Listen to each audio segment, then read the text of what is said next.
Ladies and gentlemen, we have arrived at a moment in this Cleveland Browns story that is so fundamentally revealing, so organizationally damning, and so completely validating of everything that has been documented and analyzed throughout this entire offseason that it deserves the kind of comprehensive and unflinching examination that the full scope of what is happening actually demands.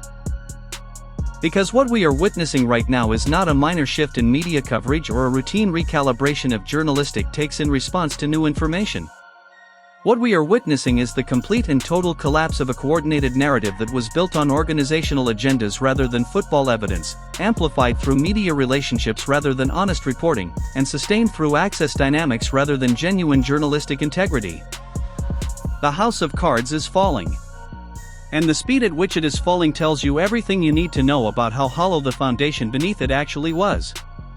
Let us start with the central development that has triggered everything else happening in the Cleveland media landscape right now, because the sequence of events matters enormously for understanding what this pivot actually represents and why it is happening at this specific moment. One of the Cleveland Browns' operating partners, a person with ownership-level authority and ownership-level access to the organizational decision-making process, went on ESPN approximately 1 to 2 weeks ago and spoke about the quarterback battle in ways that made the organizational direction crystal clear to anyone listening honestly. The language used, the framing employed, the overall impression created by that interview, all of it pointed toward Deshaun Watson as the preferred organizational outcome for the quarterback competition. This was not a beat reporter speculating based on practice observations. This was a person with direct organizational authority communicating a preference through a major national platform in a way that landed exactly as intended with the people paying attention. And Mary Kay Cabot, who has been the primary media vessel for organizational preferences throughout this entire saga, heard that signal and amplified it with the full force of her platform and her established credibility as the most prominent Cleveland Browns reporter in the local media landscape. She came out definitively. She said Watson had the inside track. She recommended the organization declare him QB1 immediately.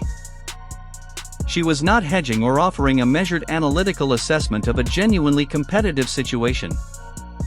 She was doing what she has consistently done throughout this offseason, which is taking organizational information from sources whose identity and motivations have been a central question throughout this entire story, and presenting that information as though it reflected the genuine football evaluation of the coaching staff responsible for making this decision. That was the narrative as it stood. Watson winning. Cabot reporting it definitively. The operating partners signaling it from ESPN.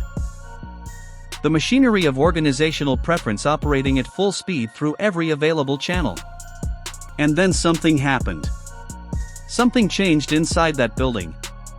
Something shifted in the calculation of the people who had been driving this narrative, and whatever that something was, it was significant enough to produce the development that has the entire Cleveland Browns media world buzzing with confusion and contradiction today.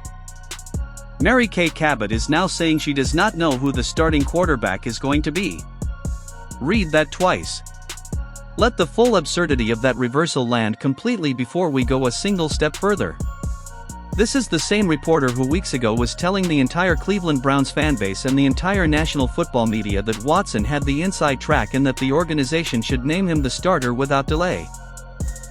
This is the reporter whose definitiveness generated the contradiction with Andrew Berry's public statement about expecting Sanders to have more command of the offense that sent Pat McAfee and Mel Kiper and national voices across the football world into reaction mode. This is the reporter who went on 92 The Fan and defended her reporting vigorously when Shadur Sanders pushed back against it publicly. This is the person who has been, by any honest assessment, the single most consistent source of anti-Sanders narrative in the Cleveland media landscape throughout this entire offseason. And now she does not know who the starter is going to be.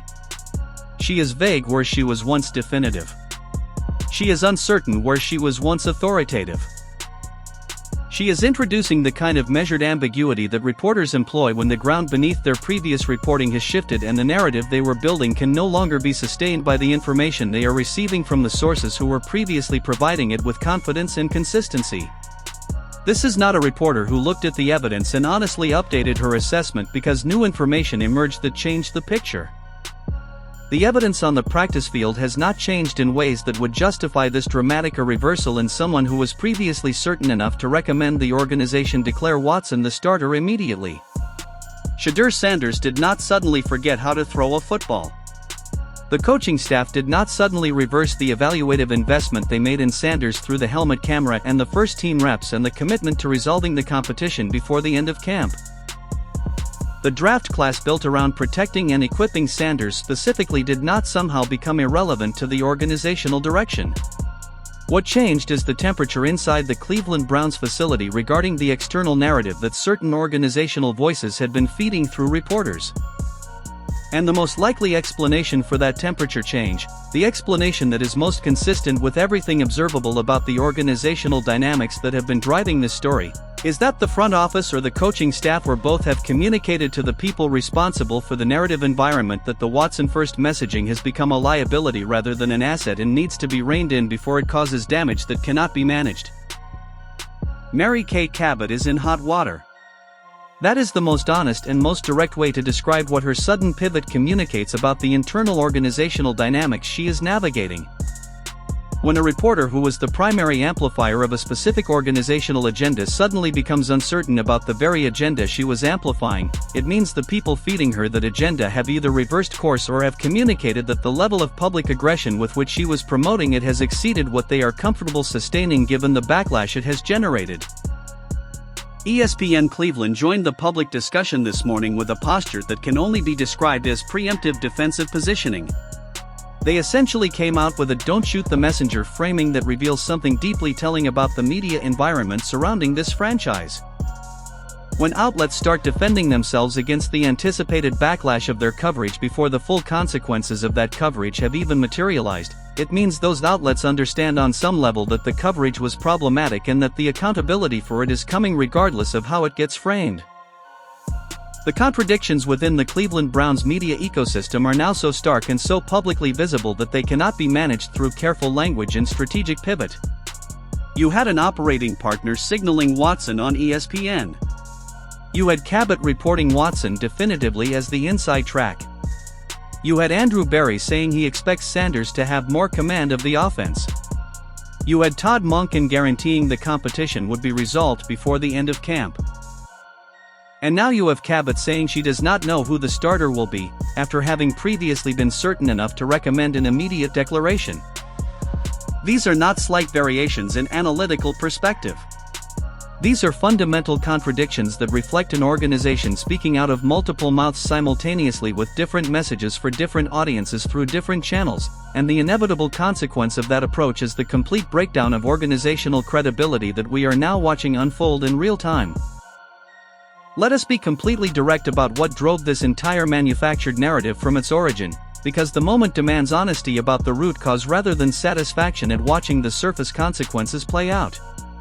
Someone at the ownership level of the Cleveland Browns organization has a $230 million problem named Deshaun Watson.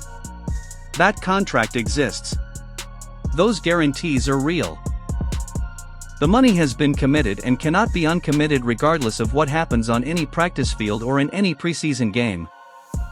And the human response to having made that kind of financial commitment, particularly when the player attached to it has been performing at a level that does not justify it and demonstrating a level of engagement with the team that raises serious questions about his competitive investment, is to protect the legacy of the decision by maintaining the possibility that it was not wrong. If Watson starts, the $230 million looks less catastrophic. If Watson competes seriously for the job, the contract looks less like a monument to poor organizational judgment. If the narrative environment can be managed to make Watson's candidacy seem legitimate and ongoing, the financial decision that produced it can be defended as a reasonable investment that simply did not produce the hoped-for outcome rather than a catastrophic mistake that the entire organization needs to be honest about before it can move forward cleanly. That is the motivation driving everything. Not a genuine football evaluation of who gives the Cleveland Browns the best chance to win games in 2026. Not an honest assessment of which quarterback has demonstrated the capability and the competitive investment that the starting role requires. A financial and reputational protection instinct that prioritizes organizational comfort over football truth. And it is an instinct that Todd Monken has been fighting throughout this entire process. Every time he confirmed Sanders' first-team reps would not be affected by the addition of Talon Green, he was pushing back against it. Every time he guaranteed the competition would be resolved before the end of camp through the football evaluation process rather than through financial considerations, he was pushing back against it. Every time his visible unhappiness during media appearances communicated the frustration of a coach trying to build something genuine in an environment where organizational forces are actively complicating that mission, he was pushing back against it. And now, based on the evidence of Cabot's pivot, it appears that the pushback from the football side of this organization has finally reached a level of force and clarity that has made the narrative management effort untenable. The operating partner can signal whatever preferences exist at the ownership level on ESPN. But if the coaching staff and the general manager are unified in a different direction, and if the practice field evidence is pointing unambiguously toward one conclusion about which quarterback gives this team the best chance to win, the narrative management eventually runs out of road. The receipts that have been kept throughout this entire story are now being presented back to the people who created them. Every definitive Watson report that contradicted what the coaching staff was communicating through its actions. Every negative Sanders narrative that ignored the practice field evidence. Every organizational signal that was laundered through reporter relationships and presented as objective journalism rather than agenda-driven preference. All of it is now part of the public record, and all of it is being weighed against the reality of what is actually happening inside that facility as the preseason approaches. Shedeur Sanders posted about opinions meaning nothing in the grand scheme of life. He was right when he posted it, and he is being proven right in real time as the opinions that were loudest and most aggressive in their anti-Sanders certainty are now quietly dissolving into uncertainty and ambiguity. The people who were most certain that Watson was winning are now suddenly unsure. The people who were most aggressive in their Watson advocacy are now hedging. The people who were most dismissive of the practice field evidence pointing toward Sanders are now apparently encountering that evidence in ways that are making their previous positions increasingly difficult to sustain. The preseason is coming. That reality is the organizing pressure behind everything that is happening in this media landscape right now.